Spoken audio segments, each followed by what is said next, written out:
There's a big problem facing many minority communities in Wisconsin. It's a huge problem. The African American community cannot survive in this state. Richard Harris is no stranger to the law. At the age of 14, I was a gang member carrying guns and selling crack. He spent 9 years in a Wisconsin prison.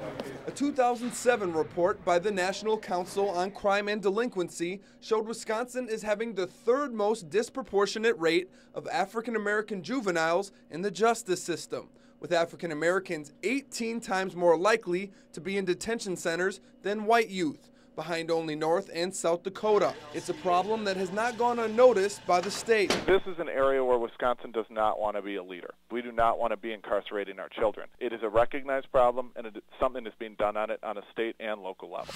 Governor Doyle's Juvenile Justice Commission started a study in 2002 of disproportionate minority contact with the criminal justice system, or DMC. The program includes grants to 6 Wisconsin counties with the highest juvenile minority populations, including Brown County, which receives $60,000 per year. The counties study 9 separate decision-making points in the justice system, from arrests to placements in correctional facilities. Of the 9 categories, arrests are often seen as the most important, because it's usually the first contact juveniles have with the justice system. From 2002 to 2005, Brown County had the second biggest disparity in arrests of African American youth, who were more than 5 times more likely to be arrested than whites. That's just behind Dane County, but is more than twice that of Milwaukee and nearly double the state average. In Brown County, American Indians are a close second, 4 times more likely than whites to be arrested.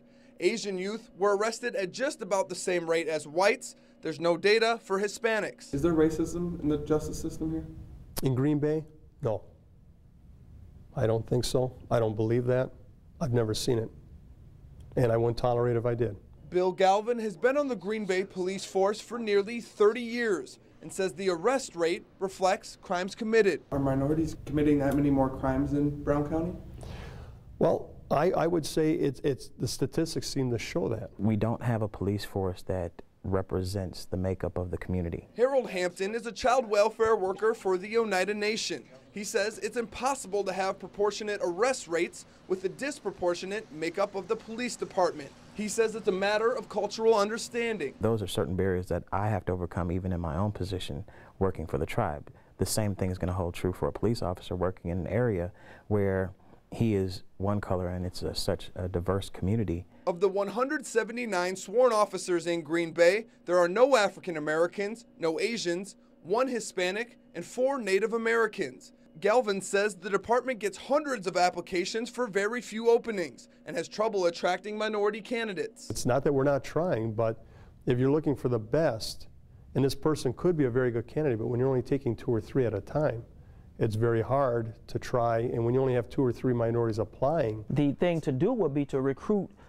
younger African American men and women to go into law enforcement, start at an early age. Harris doesn't blame the system for his past. He has spent the last 5 years working with minority youth, teaching personal responsibility, a lesson he's now learned. It don't take us to have a master's degree to help you solve this problem. The problem is, again, since I haven't committed a crime in the last 15 years, no officer has taken me and put me inside of a cage. That's the solution.